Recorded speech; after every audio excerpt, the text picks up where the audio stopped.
this is just going to be a short insight into a pilot study that I've done for my PhD. So the PhD is full-time, and I did this pilot study in January 2020 in one secondary school, and I collected the data over a 2-week period in the school. So I'll be very interested to discuss insights that you have about the findings, and also about how to kind of do research with young people and teachers, especially about slightly more sensitive topics. So it'll be really interesting to get some input. So the focus of the research is basically on the topic of tolerance and mutual respect. So the two values I'm interested in are those.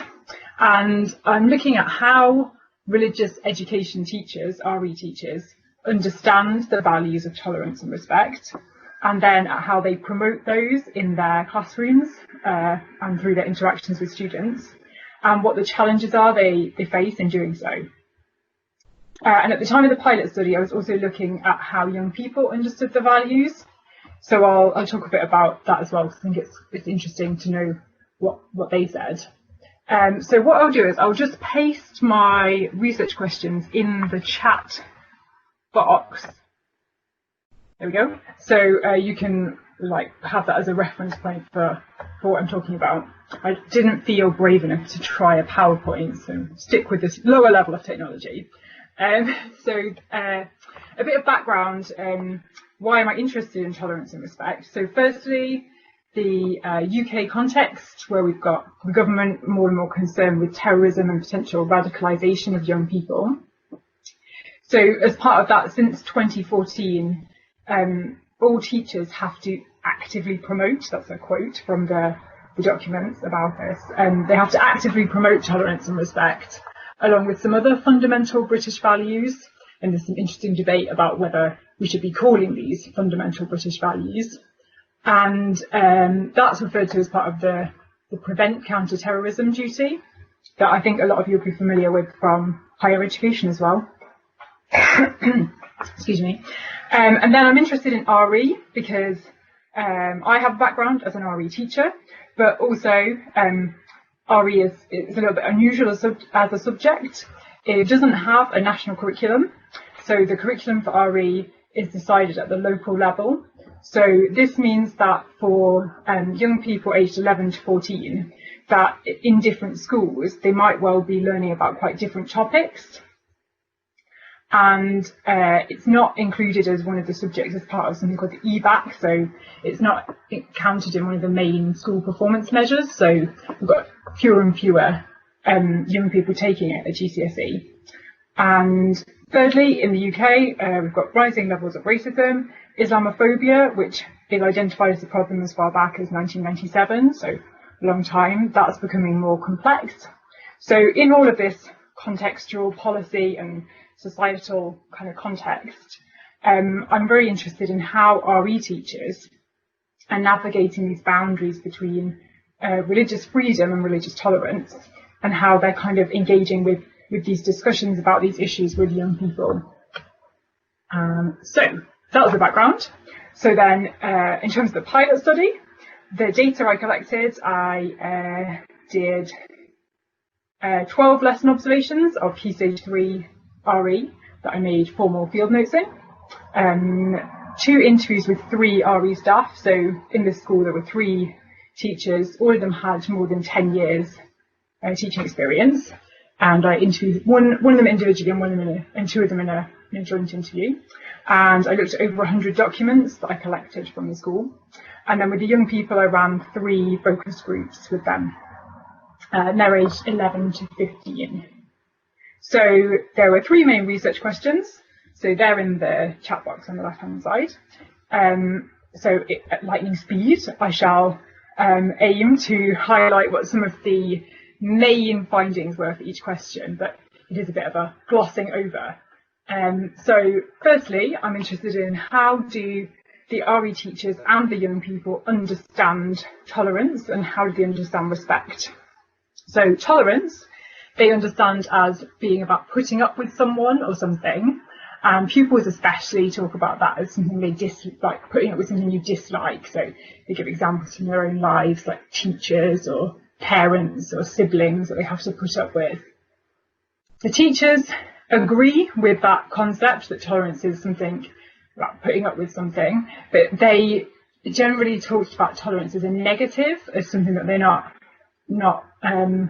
really happy to be promoting, because they see themselves, especially as RE teachers, as having a role in being able to kind of promote respect as well as tolerance. They should strive for something higher, and the higher thing for them is respect, which they understand as being about appreciating or valuing the other.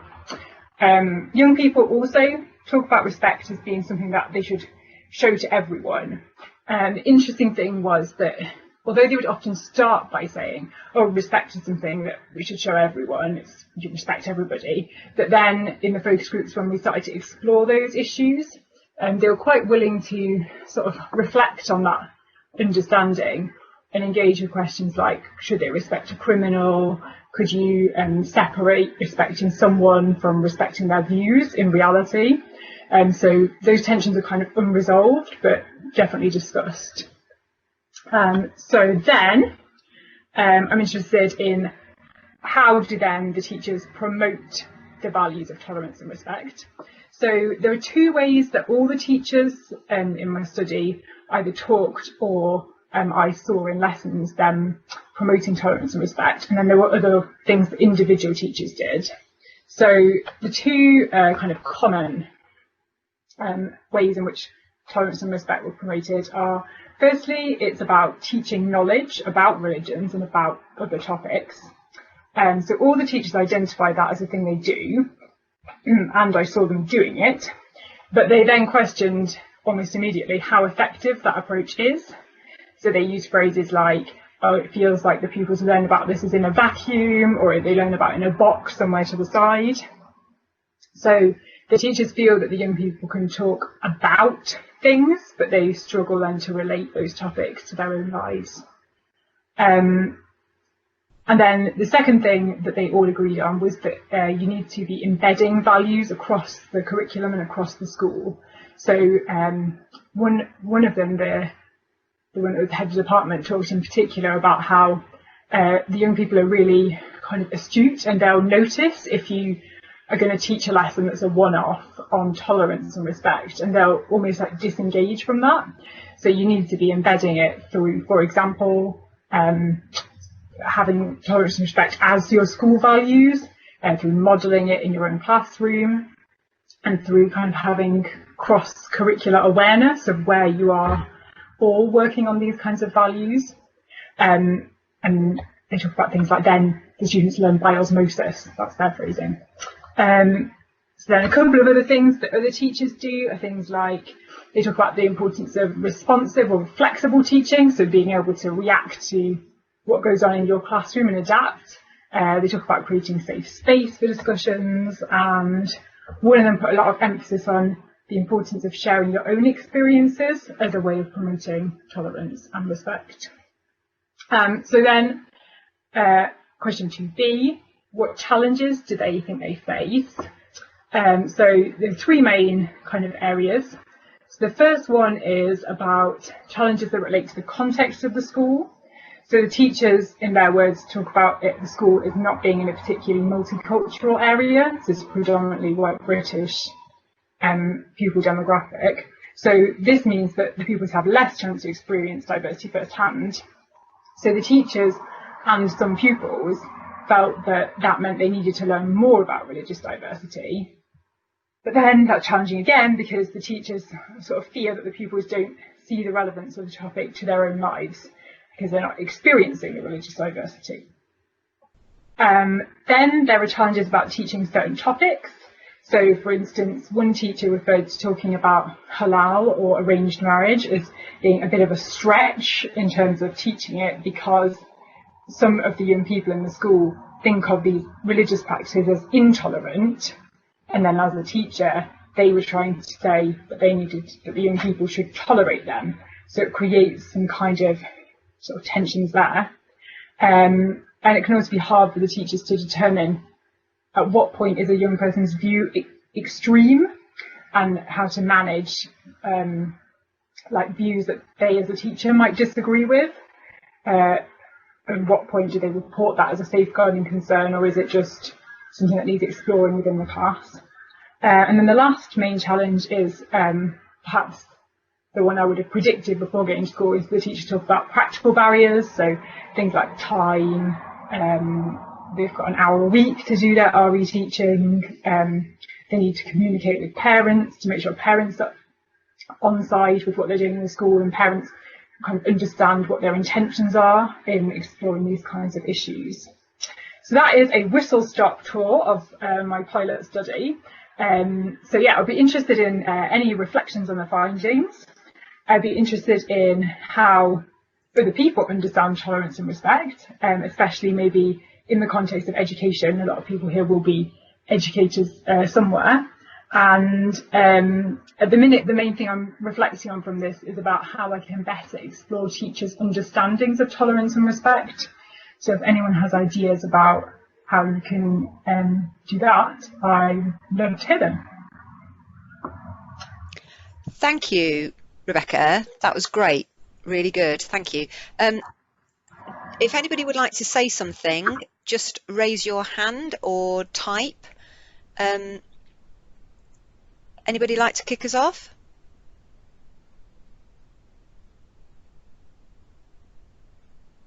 Oh, Steph. Oh, that's okay. So yeah. Steph has written in the comments. I'll let you read the questions out, Rebekah, unless Steph wants to say it herself. Can do. Yeah. I was just saying that what I find that, you know, I really like what you're talking about. I think it's really interesting, but I also can see it's really hard. I mean, my daughter goes to what is essentially a white, reasonably middle class school, and the worst place for her, she's in year 12 now, and the worst place where tolerance and respect is never shown is on the school bus. And I would say the school bus has been horrendous. So as part of that whole school day in embedding values, I don't know how you take it, you know, when it's controlled by a teacher, fine, but I've described the school bus as almost like Lord of the Flies. When they get on there, and particularly the boys are, there's some of the language they use about each, you know, they're using the word gay and things like that as a weapon. And I just wonder whether your research is sort of, whether you've thought about beyond the boundaries of the school. Yeah, that's really interesting. I mean, yes, I have like thought about it, but I think I don't have an answer for how, well, from a research perspective, how you capture that and engage with it. I'm not sure. I think teachers in that school were aware of things like this. Like, they talked to me a bit about things like that they knew. So one of them, as well as being an RE teacher, was also head of year. So I think that gave them a pastoral angle on it. But they talked about how they knew that in what they called informal interactions, the young people would still be using incorrect terminology. So I think teachers know that that's a problem. But it would be really interesting to work out how to incorporate it into the research. You know, because I know that, like, when the fair at Appleby is on, and we get a lot of the travelling community on that bus route, and she just said that the language around, you know, the gypsies is just horrendous, you know, and she'd sit there cringing, thinking, God, you know, this isn't embedded at all in kind of and they've got very strict values in the school, which I know that they kind of adhere to, they're incredibly embedded. But it's just that kind of when it's beyond the school gate, isn't it? But your research sounds really interesting. It was really good to hear all that reflection there. Thank you. Yeah, it's interesting. I don't have the answers, obviously, but I think it's important to find out as much as we can about young people's perceptions and teachers' perceptions, so that we can like move towards improving. Rebekah, I'm just aware of time. Do you want to take Mike's point, Heather's point, Jack's writing, and Pete had his hand up as well? So you've got 4 to answer in the next. Well, Okay, So hang on, let me my question stems from your point. Fantastic talk, fantastic research. Thank you for sharing. Let me begin with that. My question stems, you talked about the sort of people's conception of it being it's a negative thing we've got to put up with, we've got to tolerate. It's about, you know, accommodating other people. But actually, there's a positive to it, isn't there? We do it because it's got a wider benefit in society. And I'm interested to know if any teachers expressed any aspects, any of that aspect, the bigger picture of tolerance and why it's a positive trait. I think they do, yeah. So because they're, well, this is how I've interpreted their perception of their role as RE teachers, that I think that they are seeing their role as RE teachers as being like that, teaching, in promoting tolerance and respect is why they are there in that role as an RE teacher. So we talked in the interviews as well about, I haven't mentioned it here, but we talked about their philosophy towards teaching, and it came out there that actually they do see the benefits of what they're doing. And as feedback, because I asked them for feedback as it was a pilot study, that they enjoyed the experience of like reconnecting with why they're doing this job. Pete? Thank you. Can I just ask, I mean, there's so many things that arise from your talk, Rebekah, so thank you very much. It's obviously very important, you know, the topic in a way, and you, like, as Steph points out, it's a huge thing as well. So I think you've drawn some boundaries, which is useful, I think, otherwise it's so big, you know, you're trying to, so I like the boundary of the RE lesson, the classroom, if you like, and you kind of seem to be focusing on the interactions and, you know, the dialogue that's going on in there. And but it is still, even then, broad, because you know, I wondered about, for example, one thing you seem to be doing is trying to tackle these related the conceptions of tolerance and respect. Okay, that, if you like, that's one study. You know, the conceptions of tolerance and respect. You could use, for example, phenomenographic approach to understand that. I wondered about your approach to analysis. So one of my questions is, you know, to what extent is that the focus of your research really? How these conceptions are played out. It's more than what are the conceptions of respect and tolerance. I think it's how they play out or how they develop within the RE classroom. So that's one thing that I wonder if that's what your study's really about. But I do think that you mentioned about the national curriculum. Steve Chubb just, you know, is just doing minor amendments to his thesis on how teachers in primary and secondary interpret the national curriculum. And some of the subjects, like you say, music and RE are, you know, I mean, I was in the 90s in a 50% Asian Muslim school, and I was doing some partnership with the head of RE, and I said, there's a lot of Christian stuff in here, Christine. She was called Christine. And she said, oh, it doesn't do them any harm. You know, where do you start, you know? Where do you start with that kind of approach? There has so much autonomy. And I mean, generally, you could say I'm old-fashioned. I'm in favour of teacher autonomy, but my God, you know, it is also how it's used, that autonomy to develop the RE curriculum. So Steve's used Bernstein to try and understand the recontextualisation of the curriculum in different subjects. And it seems to me that partly what you're doing is that because the teachers have so much freedom to interpret tolerance and respect, these conceptions, they got a lot of power, you know, over the curriculum. So in a way, they're in a powerful position. But of course, as Steph points out, the kids have got real world, they're bringing their real world experiences to the classroom. So the teachers perhaps up against, you know, pushing a boulder up a hill or whatever. So there's two things. One is your study about the conceptions of tolerance and respect as played out in a classroom, an RE classroom. And to what extent is therefore, the power of the teacher over the curriculum a major, at least a contextual aspect of your study? Very interesting. Thanks, Pete. Yeah, so you're right in that I definitely, so before doing the pilot study, I sought to draw some boundaries doing the pilot study showed me that I needed more boundaries. And so, so for instance, that's one of the main reasons behind why in the main study I will focus just on teachers and not on young people, because it's such a big topic. Well, at least in terms of, I'm interested in the young people, but in terms of data collection, I'll collect data from the teachers. So, so I used IPA to analyse the teachers' interviews, in terms of your question about the analysis. Yes, so I think what you're right. It is about teachers' conceptions in the classroom.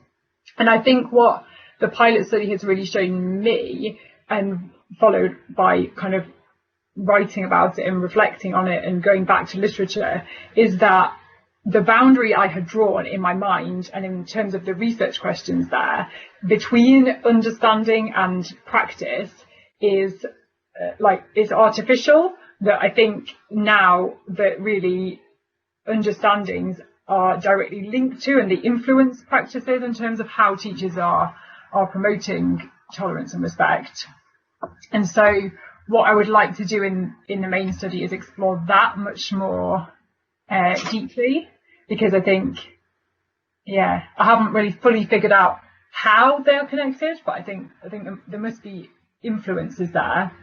And so then the issue about the curriculum itself, I agree with you. I think that the RE curriculum is, like, teachers have a lot of power over that particular curriculum in a way that they don't in some other subjects. And so, it's going to be very interesting. I think for that reason, I intend to purposely select the schools for the main study to try and capture some of that, so that I can consider actually what is this particular school teaching, and how does that relate to the context of the school, and so on, to give that a bit more attention. Thank you. I'm just so in the comments there are, I feel like that was a bit brief, Pete, but I was conscious of time. So no, that's fine. Thank you. So Heather mentioned that when I'm thinking about boundaries, that extends to home life as well. So that's a really interesting comment. And Jack has put that he's curious about the data that could be collected to show the embodied meanings of tolerance and respect as teachers are promoting these values in their practice. And I think that actually builds on some of what Pete's reflections were there. Can I just mention this, Rebecca? Sorry. It's just that there are studies where you can conceptualize ideas and values. Okay, so you can work with concepts which bore very little relationship to the meanings that are actually embodied in practice. And you mention working with 11 to 14-year-olds in your 3 purposes. And I'd be a bit disappointed if you removed the 11 to 14-year-olds and the influence that a teacher is having in that expression of mutual respect and tolerance with the meanings that are actually lived and embodied in the educational relationship with the pupils. I think there's something really exciting here, but it would take you time to look at that distinction between conceptual understanding and the lived meanings that are in the relationships themselves and are developing.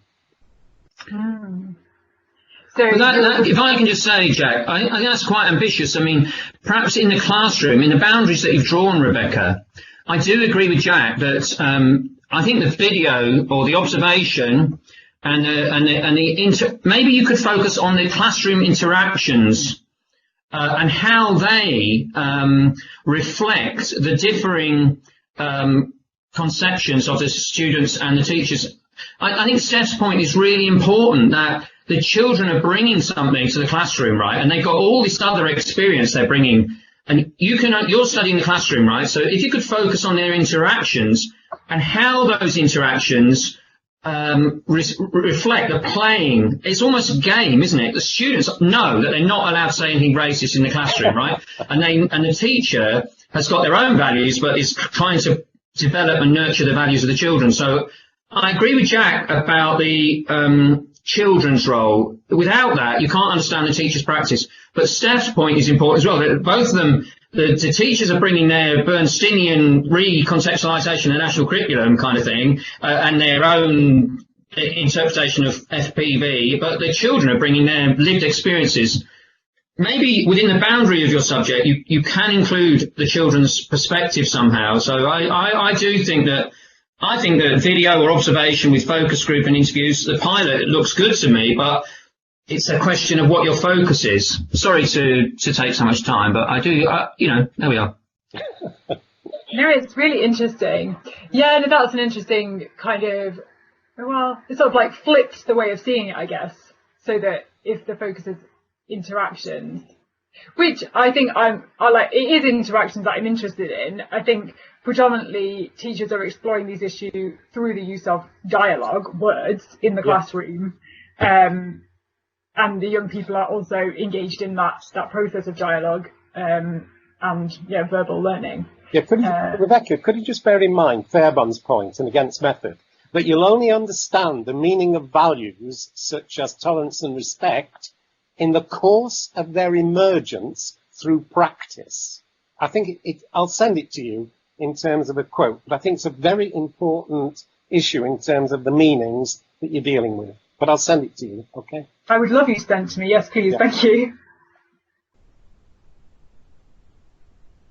And then Diane has also just commented in the comments box, and she says she thinks for her it's the issue of willingness or ability to accept feelings, habits and beliefs, which is what everybody participating in this discussion is exploring. And I don't know whether Diane wants to add anything. No, I don't think so, Rebecca. I think the biggest shock for me out of your talk is that it's not in the curriculum. I hadn't actually accepted that. And I think, I mean, the RE bit, not the tolerance and respect bit, I get that that's there and is kind of assumed to be implicit. And I think that's just interesting in itself. And one of the things I was reflecting on, which maybe when we're back on campus at some time in the future, you and I can have a discussion on, and how this relates to patient-centred care in healthcare, because there's very similar arguments going on in bioethics, moral philosophy, on what we actually mean by tolerance and respect. So there may be I'm not saying, I'm a bit like Pete, let's just know that we're looking at this as a PhD, not at your life's work.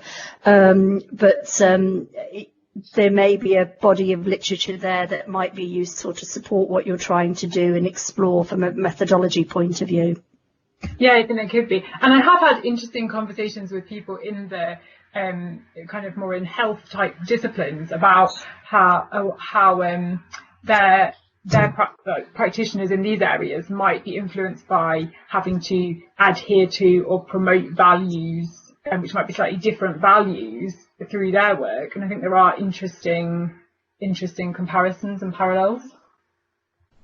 Sally, at what point do you want to swap over? There's just one other comment from Lisa I could read, and then I could pass over to you perhaps.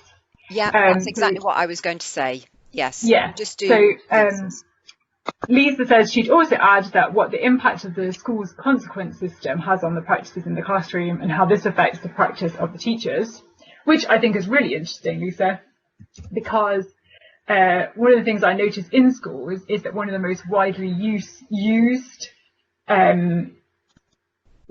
of the word tolerance is in terms of behaviour policies that are zero tolerance, which I think is and so some schools have a restorative system, and some schools are very punitive, so with detentions, and so that affects, I think, the way that teachers' practice actually comes through in the classroom, and it affects their behaviour management in lots of ways as well, because they're very driven by that they have to fulfil and be seen to be fulfilling the consequence system of the school, which isn't necessarily on their moral compass either. And especially when you're thinking about RE and thinking about tolerance and the feelings and practices of people's beliefs, that if your belief system as a teacher is in conflict with the consequence system in the school, how that affects your practice in the classroom. And I just didn't know if that was, again, just maybe widening the boundary too much in terms of what you're looking at, but whether that would actually come through from your interviews with the teachers. Yeah, that was really interesting. Definitely, like, I'm really interested in schools that use restorative practice. I've done some research on that as part of my master's. And one of the teachers in this study did refer to the fact that she was uncomfortable with the conflicts that came up in terms of applying a school behaviour policy and how that limited her capacity to show tolerance and respect to the young people. Mm-hmm. So I think, again, it is something that some teachers anyway, are thinking about. Yeah. Right. Thank you so much, everyone, for all of your comments. It's been really interesting and helpful for me. And thank you for listening. I hope that it wasn't too lightning pace. And I will be very happy if anyone wants to drop me an email with further thoughts or so on. I would love to receive that. And I'll pass back to Sally. That's great. Thank you.